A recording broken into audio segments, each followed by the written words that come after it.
Donc, nous voici avec Jamie Vial Blanchette, homme de cartes du fameux Valet de Cœur, boutique renommée de Montréal sur Saint-Denis, qui est là depuis combien de temps, la boutique? 5 ans.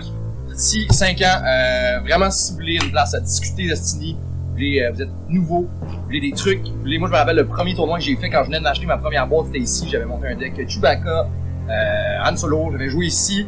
J'avais pas bien performé, mais j'avais appris beaucoup. Non, j'avais appris beaucoup. Les joueurs étaient le fun. Les joueurs m'ont donné des trucs, m'ont dit qu'est-ce que j'aurais pu faire, etc. Donc, belle communauté. As-tu des questions pour notre ami Jamie? Ouais, Jamie. Communauté, ça ressemble à quoi un peu à Montréal? Ben, c'est sûr qu'au Valet de Cœur, c'est comme la plage, je crois, qui a vraiment focusé sur le jeu. On a foncé tête première aussi quand le jeu est sorti. J'ai eu la plus grande quantité possible de ce jeu-là. Fait que, moi, c'est pour moi qui a fait des singles, c'est pour moi qui a ouvert un tapon de box. Fait qu'on dit que ça a fait boule de neige, puis tous les joueurs sont assez bons. C'est parfait, ça aide un peu la communauté justement à tous on l'a vu ce soir dans le tournoi, on a à peu près quoi, 12 personnes, quand même tout le monde se connaît, une belle communauté, c'est le fun de venir jouer ici. Nous on sort pas, moi je sors pas personnellement beaucoup, mais ça me donne le goût de revenir tous les jeudis je pense, soirée Destiny. Tous les jeudis 6h, il y a toujours environ entre 12 à 20 personnes, assez régulièrement. Très très cool. C'est jamais arrivé qu'il n'y a pas eu de tournoi. Ah, excellent. 12 personnes, c'est bon. Et quelque chose aussi d'intéressant de la boutique, c'est que tu vends les cartes sur place. Des cartables, on le voit derrière, on a des cartables, des box remplies. Ça, parce que j'ai pas vu de boutique, on a fait quelques boutiques jusqu'ici qui offraient ça sur place. Là, tu feuillettes ça, c'est intéressant. T'en as combien à peu près de cartables, cartes? On a tout l'inventaire de Star Destiny possible. S'il me manque 2 cartes, personnellement, ça dure 29. J'ai tout le temps tout l'inventaire. Je suis régulièrement sur les réseaux sociaux, Facebook, à chercher des cartes en particulier qui me manquent. J'offre toujours les meilleurs prix pour racheter des cartes. C'est ce que j'ai fait. Okay. C'est jamais arrivé que j'ai pas une carte pour parler. As-tu une carte préférée que tu apprécies plus que d'autres? Mettons dans Across the Galaxy, là je trippe un peu sur Lando. Ouais, très cool. Lando et son habilité qui permet de jouer un véhicule jaune, vraiment un coup, ambush. Très très nice en effet. Je l'aime beaucoup aussi. Jouer avec L3, très nice. J'ai joué avec Anakin aussi, un deck mono jaune. Moi j'aime bien avec Maz. Ouais. Fait que là, avec le Millennium Falcon, celui du starter deck, quand tu l'actives, tu peux activer un personnage. Fait que quand tu actives Maz, tu peux résoudre les dés tout de suite. Fait que là, avec Lando, que tu peux mettre le Millennium Falcon qui a une bouche, puis que tu l'actives gratuitement, qui active Maz, qui résout des dés, puis encore une autre action. C'est beaucoup d'action cheating. On adore ça. C'est quoi les cartes qui se vendent plus d'habitude dans la boutique? En boutique, c'est sûr que les grosses légendaires ils disparaissent assez vite pour les joueurs compétitifs, mais les joueurs compétitifs, c'est quand même juste une distraction de la population de ce jeu-là. C'est beaucoup amical, c'est beaucoup léger comme jeu. Le monde s'attache plus à des cartes, à des personnages, qu'aux grosses cartes. Puis tu vends aussi en ligne? Ouais, je vends beaucoup en ligne. Je sais vous mettre le site en bas, si je me vois, c'est carte.levalet.com. Ouais. Je vends internationalement. Je vends beaucoup en ligne. Tout mon inventaire est toujours en ligne. À chaque fois que je fais un spoiler, je suis le premier qui est en haut d'image, qui crée les produits, qui met le prix, et qui affiche qu'on a du store ici. Super. Donc c'est une communauté assez conviviale. Quand t'apprends à jouer, on peut venir te voir, poser des questions aussi. Tu es là pour répondre aux... J'ai remarqué ce soir beaucoup de questions posées. C'était un peu comme malgré que t'étais pas là à regarder toutes les games, c'était un peu comme l'arbitre, quelqu'un avait une question. Mais Jamie! Mais aussi on est une communauté, fait que on challenge, on s'entraide pour les réponses aux questions. Fait que aussitôt qu'il y a une situation qui arrive, si on est pas capable de la trouver sur le moment, dans toute la semaine, on va parler sur Facebook pour trouver la réponse. Puis t'as déjà eu des tournois régionaux au Valet de Cœur. Est-ce que ça va revenir aussi? Ouais. On fait toujours les Store Championships, on a toujours les promo kits. Les Regionals, on va essayer de les revoir bientôt. On fait tout le temps les grosses compétitions, mais ici on fait une League Seal. League Seal, c'est bon, c'est intéressant. C'est super casual. Quand on fait la League Seal, on fait les paquets au cost. Le but, c'est pas de faire du paquet, c'est de faire juste d'amener plus de joueurs dans le jeu. Moi, je remarque que tu donnes aussi beaucoup de prix, de paquets. C'est assez intéressant de venir jouer en match. Chose qu'on apprécie parce qu'on n'a pas remarqué ça dans toutes les boutiques de la communauté québécoise. Ici, on se sent vraiment accueillis. On a toujours des bons prix. C'est sûr qu'on joue pas à ça pour l'argent, mais c'est le fun de partir, qu'on a une coupe de victoire, qu'on est le gagnant, de partir avec des paquets de cartes, de partir avec des... Ça, le but, c'est juste que ça coûte pas cher pour jouer. Exactement. T'es récompensé de venir jouer par le fait que t'as le cost. Et en plus, on est récompensé de rencontrer tous ces charmants joueurs. Ben, merci beaucoup, Jimmy, puis on va venir jouer au Valet de Cœur, c'est sûr. Yes! Bonne journée. Bye tout le monde.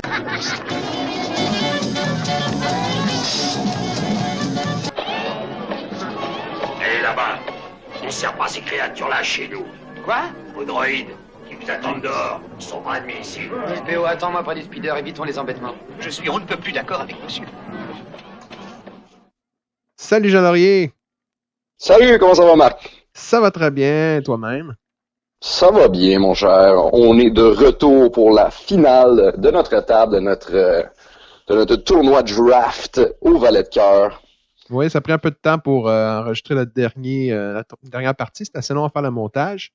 On vient de voir aussi Jimmy qui l'espèce de responsable, si on veut, dans l'arrière-boutique, là, que ça fait déjà 5 ans qu'il est au Valet de Cœur, qui s'occupe de la section. Il nous a parlé. C'était assez intéressant. Qu'est-ce que tu en as pensé de Jimmy, de son expérience? Quand même fun. On a ici, donc, comme je disais, la finale de notre table avec Jeff à votre gauche et Olivier à votre droite. Choix de personnage, ici, on a du côté d'Olivier, le bot Ketsuyono et L337. Et du côté de Jeff, on a le Rebel Engineer qui va aller chercher des mods, Eden Verso qui empêche les ambush et le Night Brother. Tu regardes les lignes d'énergie, il y a quand même Jeff a un grand avantage au niveau du nombre d'énergie par rapport à de points de vie. Bien vu, en effet. L3 intéressant, étant donné que quand il meurt, il peut se rajouter un vaisseau. Donc j'imagine que le build de Olivier qu'on a vu tantôt va se poursuivre avec des mods et des véhicules. Oui, à ce coup-là, le personnage, je trouve excellent en draft ici, L3-3, justement, qu'il va pouvoir se rattacher à un vaisseau qu'on a déjà de base, le Fang Fighter, dans le Rival set. Et aussi, après, quand même, un dé là, à moindre coût qui a 2 focus dessus. C'est très rare qu'on voit ça, donc... Ouais, d'ailleurs, le 2 en question de Eden. En parlant de focus. Intéressant aussi pour L3. Quand on sait en fait que dans cette nouvelle boîte-là, il y a la carte Carabasse qui permet de déplacer jusqu'à 3 dommages le personnage de l'autre. Donc, possibilité de retirer L3 en protégeant les autres, puis en l'intégrant en mode sur un vaisseau. Oui, c'est excellent. Vraiment, on voit dans le futur, là, avec les nouvelles cartes qui vont sortir dans Convergence, etc., qu'on va vraiment se concentrer sur les focus. On va avoir beaucoup de phases de focus. Donc, ça va un peu changer la game ici. Est-ce que tu te souviens de la carte que tu utilises, un support jaune, défense improvisée? Ouais, Improvised Defense. Ouais. Pratique ça, pour une très bonne carte neutre. Ouais. C'est très bon justement pour les gens qui vont focus beaucoup. Ou un deck de Yoda aussi, c'est très efficace. Si on a ça sorti, Yoda, on va l'empêcher de faire son combo. Une autre carte aussi qu'il faut vraiment prendre en note dans Way of the Force. Oui, dans Way of the Force. Dans Across the Galaxy, excusez-moi, c'est... le nom m'échappe, malheureusement. Une carte qui permet de... Ah oui, c'est Vigilance dans le vilain. Vigilance qui, on met à 1 de coup. Le personnage, le joueur adverse, ce tour-ci, ne peut pas tourner ses dés. À la fin, par exemple, de son tour, le support va quitter le jeu. Ah ouais, ces fameuses cartes nouvellement sorties dans Across the Galaxy. Ouais, très à la mode en ce moment, supposément, dans le méta de Vigilance. On voit beaucoup de focus ici. Brasse 2 fois.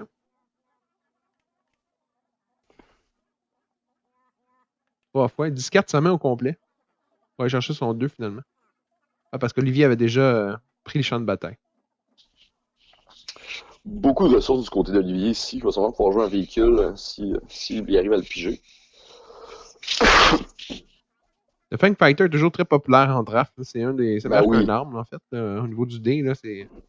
Ambush à 3 de coups, avec 2 faces montrant des dégâts. C'est surtout des dégâts non payants. C'est ça qui rend la chose on va mettre le system gauge ici qui va permettre à chaque tour encore d'enlever des dés montrant des dégâts quand on active le véhicule. C'est ce qu'il t'avait fait. Qui a été très efficace d'ailleurs. Il y a des motifs manqués ici.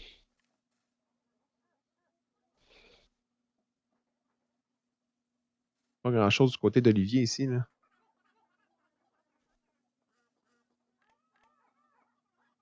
Avec le champ de bataille d'Olivier, toujours une possibilité d'aller chercher comme action une ressource supplémentaire. On remarque qu'on a les Fang Fighters de chaque côté du champ de bataille.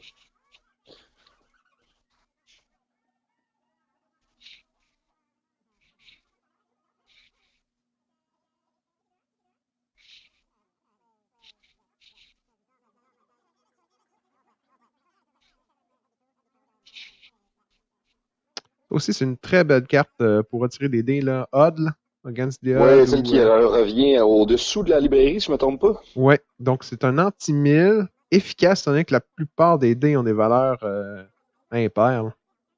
Mm-hmm. En fait, on peut pas taper les spéciales, ni les deux. Les deux qui sont quand même des faces récurrentes, mais il y a beaucoup de faces de 1 en général. Pour un coup, c'était intéressant pour des cartes qui ont des faces à 5 de dommages, par exemple. Ou exemple, un 7 sur un Planetary Bombardment. Ouais. Beaucoup de cartes aussi, des armes qui coûtent 3 de coups, qui vont ici utiliser le bot pour un ressource plus 2. Mm-hmm. Sûrement pour se construire un deck basé sur ces véhicules encore.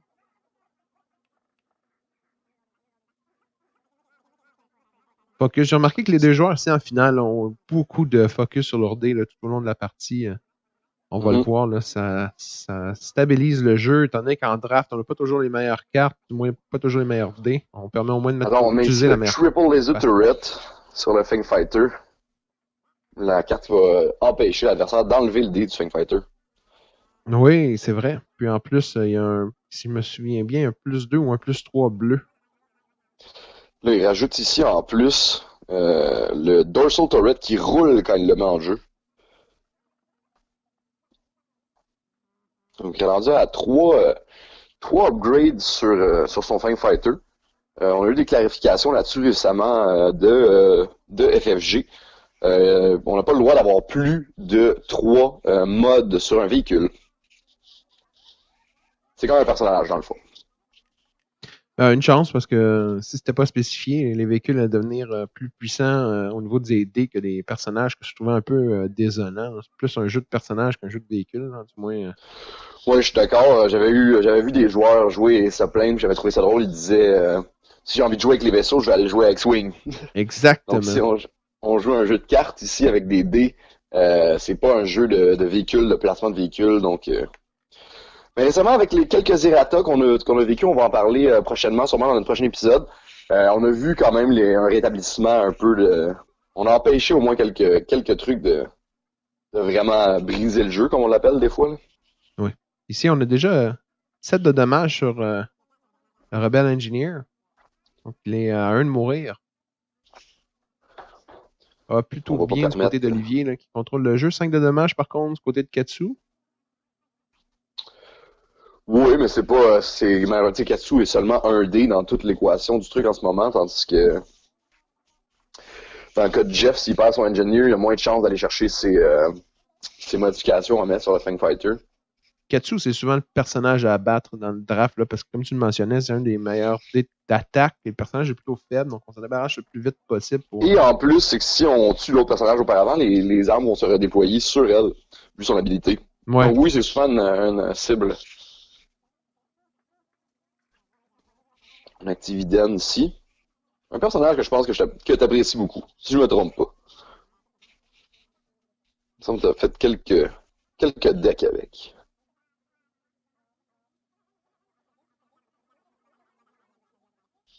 L'arme est sur idem, mais de l'autre côté, il a la même arme. Je me souviens plus du Blaster, Repeating Blaster ou. Ouais, celle du Rivals Draft Set en fait. Oui, il a mis le même, mais sur L3 de l'autre côté. Là. Tu peux voir les deux une face plus 2 actuellement sur le jeu. Mais sur L3, je trouve ça intéressant, étant donné qu'L3 est souvent la. Ben, en fait, il veut rendre L3 une cible, justement pour le dé qui va se redéployer. Il préfère garder le bot pour terminer la partie avec son spécial qui peut, par exemple, reprendre le dé de Fang Fighter plus 2, un 5 de dégâts. Probablement.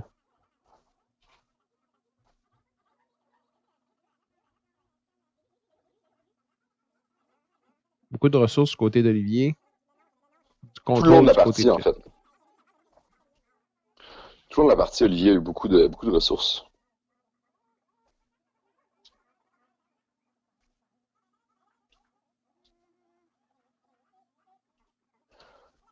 Utilise finalement un focus. Selon moi, c'est un des gros dangers aussi dans. Tu sais, quand on veut utiliser un focus, quand l'adversaire a plusieurs cartes en main et plusieurs ressources, on peut tourner notre dé d'un côté qu'on veut, mais il va peut-être enlever le dé tout de suite après. Donc on perd 2 dés au total. Parce qu'on perd notre focus et on perd notre Effectivement. dé qu'on Donc veut la utiliser comme stratégie, dégâts. j'imagine, quand on joue contre un focus, ce serait d'attendre que la personne l'utilise avant de retirer le dé. Exact. Mais parfois, il y a quand même un tempo à ce jeu qu'on doit suivre, parfois. 2 de plus sur Ketsu, qui est rendu déjà à 7 de dommages. Il ne lui reste que 2. Through the pass ici. Si je me trompe pas. Je suis pas sûr c'était quoi cette carte exactement, Marc. 3 blank. Ah oui, il a activé son véhicule, puis il a payé 3 pour pouvoir le ready. Le remettre. Wow. Avec Vu qu'il a roulé 3D. 3 upgrades déjà, faire refaire ready un véhicule. Mm. Ça, je disais tantôt, c'est très fort. Là. Quand tu es rendu avec 3 upgrades sur un véhicule, tu le ready comme ça. Là. C'est un Fun Fighter quand même fort, mais si on a un Shadowcaster qui est encore plus fort. Ouais, c'est exactement ça. Through the pass, on active un de nos personnages ou support. En fait, je suis allé le voir parce que là, je me posais des questions. Il me semblait que c'était un personnage. Puis après, voilà, il a dépensé, mais ça lui a coûté 4 ressources, techniquement. Je sais pas s'il y avait les 4. Quand même. Il vient d'utiliser Carabas pour déplacer ses dommages sur L3. En plus, ouais. Pour éviter la mort, étant donné qu'il restait 3 dommages pour son Fang Fighter que Jeff Et là, ici, ça commence déjà à dégénérer pour Jeff. Là, on sent ici qu'on a sur le jeu 8 dégâts. Le Fang Fighter qui va être réactivable. Donc, c'est très impressionnant. 8 dégâts. Jeff ne semble pas retirer de dés, donc c'est 8 dégâts qui vont être sûrement 1 de votre donner au Rebel Engineer pour l'achever, puis un 7. On parle d'un 7 sur un autre personnage. Eden. Sûrement sur Eden. Qui va faire l'instant, j'imagine, et voilà. Aïe, aïe, aïe. Une grosse partie de lui ici, là. Et le Fang Fighter est toujours actif. Possibilité de le réactiver. On a, je pense, un Inflame en main ici. Une carte que j'ai commencé à jouer dans certains de mes decks, que je veux qu'il aille plus vite, qui vous permet de ambush, tourner un dé adverse d'un côté montrant les dégâts. Je trouvais ça un peu bizarre au début, mais le fait qu'elle soit ambush, qu'elle coûte 0 si je me trompe pas, je trouve ça très bon si on a une seule face montrant un dégât non modifié. Tu vois ce que je veux dire? Oui. Et là après, finalement, on a un 2 et plusieurs plus 2 plus 3. On peut juste le tourner ambush. Tout de suite, c'est éviter les dégâts pour le prochain tour. Et encore, on a encore une action après pour essayer de se dépaître, se sortir de notre problème. Ici, Olivier, en réactivant sur Fang Fighter, il a oublié avec sa carte de retirer un dé à Jeff. En fait, mais il n'y a pas la ressource. Ah! Ça coûte toujours une ressource. Jeff, il vient de faire un beau brassé ici, un 4 dommages. Pour tuer Katsu. En même temps, c'est... Ah oui, en effet.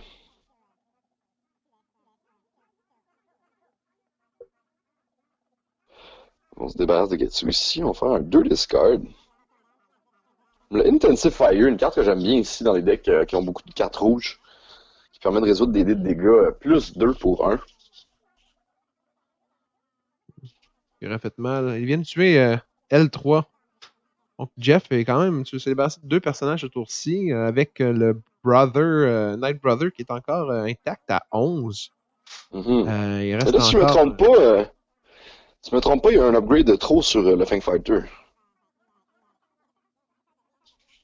Là, en fait, ils sont rendus. L3 est rendu sur le Fang Fighter. Et comme tu l'as dit, ça a été un errata cette semaine, alors que la partie s'est jouée il y a 3 semaines déjà. Plus une clarification. Ouais. C'était pas très clair au niveau des réglementations. Là, donc, je pense qu'Olivier a mis son 4 upgrades quand même sur un Fang Fighter. C'est aberrant.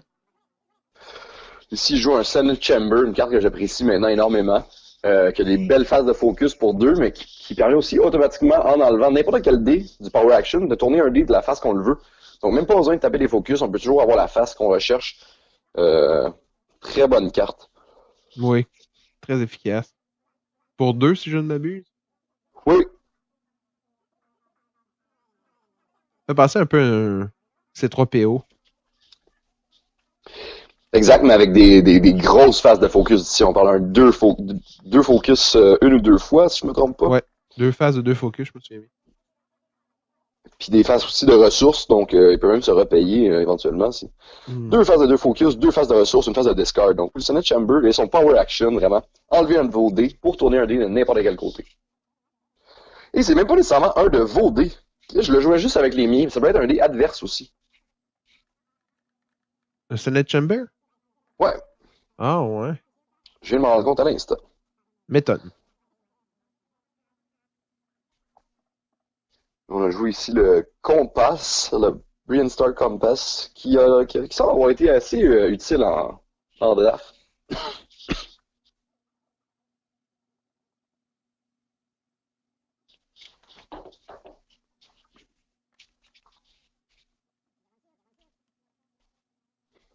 Avec un beau 2 focus là, du côté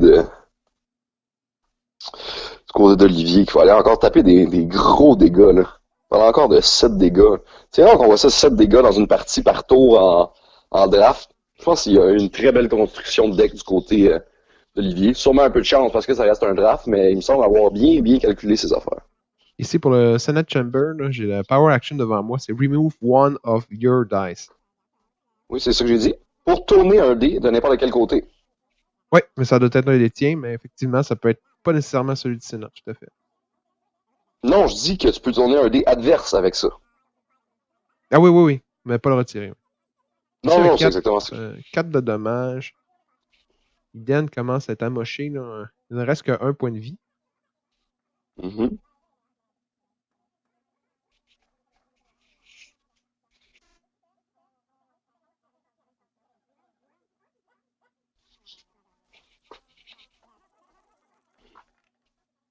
Il y a beaucoup de dés sur la table. Ici. Le 3 est apparu. Pas un super gros roulé, par exemple.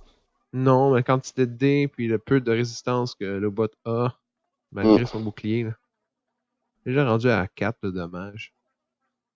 Personnage qui n'a que 9, reste 5.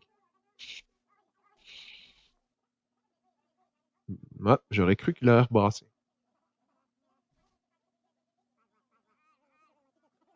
Carte Disrupt que j'utilise rarement, mais qui, quand l'adversaire n'a qu'une seule ressource, peut lui retirer la ressource qu'il a besoin pour retirer un de vos. Je pense que c'est la partie, je m'attends. Ah mon dieu, 4 de dommages en question qu'on parlait. Ah, mais moi, on dirait, toute la partie, j'avais vraiment l'impression qu'Olivier avait le dessus à cause de son gros véhicule, mais voilà. On voit ici la victoire. Quand même, le Night Brother qui était intouché encore avec 11, avec un bouclier, 12. Ouais, beaucoup de dés. Un autre bon personnage à jouer en draft, vu son haut niveau de point de vie. Tout à fait. Alors, merci Jean-Laurier pour l'analyse de cette partie. On va se faire un petit épisode bientôt pour, comme tu le dis, là, les errata qu'il y a eu. Il y en a plusieurs modifications au règlement du jeu. Avec on va parler aussi de le futur nous réserve, ce qu'on a eu. On va parler de la nouvelle série qui va sortir, le Converge. Oui, déjà, on a eu plusieurs cartes qui sont apparues rapidement. Quand même, modérément, ce que j'ai apprécié. Le temps d'y réfléchir, d'apprécier chacune des cartes, analyser un peu les possibilités qui vont s'offrir à nous. Le fameux Downgrade. Oh oui. Qui va aussi, on vous en parle. Modifier le jeu, un nouvel type de carte. Donc peut-être éventuellement aussi nouveau. On avait dit peut-être, mais une nouvelle phase de dés, qui sait qui pourrait venir éventuellement, étant donné qu'on a des nouvelles cartes. Je lance l'idée. Qui sait? Qu'est-ce que FFG nous réserve? On va vous en parler à notre prochain épisode. Vous étiez à la chaîne Z6PO. On était au Valet-Cœur pour votre épisode tournoi draft. Merci Marc-André. Merci Jean-Laurier. Bonjour tout le monde. À la prochaine.